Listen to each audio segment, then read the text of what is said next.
J'imagine effectivement c'est un gros soulagement parce que c'est d'abord une figure emblématique. Oui. Oui, puis c'est quelqu'un qui a complètement modernisé le personnage, Ouais. qui l'a complètement réinventé, notamment avec Batman année 1 et puis Dark Knight Returns. Les éléments qu'il a apportés, si vous voulez, en fait, les éléments qu'il a apportés dans les années 80, c'est ce qui a vraiment persisté depuis ça fait 30 ans maintenant, et qui est réutilisé constamment dans les films. Un film comme Batman Begins est complètement empreint de ce qu'il a fait dans Batman année 1. Le Dark Knight, rien que le nom, le Dark Knight, en fait, ça vient de lui. Alors, c'était déjà utilisé dans les années 40, mais il a réhabilité en fait le nom. Il a, comment dire, il a cristallisé ça avec un dessin en plus qui reprenait les codes graphiques des années 40 et puis qui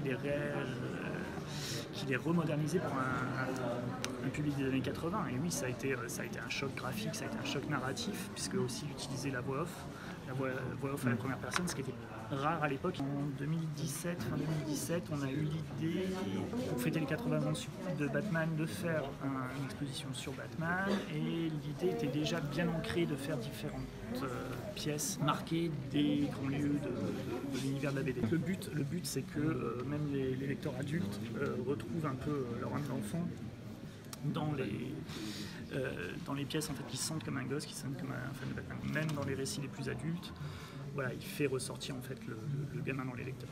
Qu'on prenne l'angle d'attaque des femmes dans Batman, des engins dans Batman, de la description de la ville dans Batman, de la description de Robin dans Batman, qu'on prenne toute l'évolution des années 80, on retrouve en fait les mêmes grandes tendances et en fait quelque chose d'assez logique. En fait, ce qui est étonnant, c'est qu'avec autant de créateurs, autant de mouvements, autant d'artistes, qu'on ait quelque chose de logique à la fin en fait, et qui est complètement cohérent. Il n'appartient pas à des auteurs, il appartient à une compagnie en fait, qui la transfère et qui la rend. Et puis en plus, il n'y a pas seulement des auteurs de BD, mais il y a aussi des films, il y a aussi des dessins animés.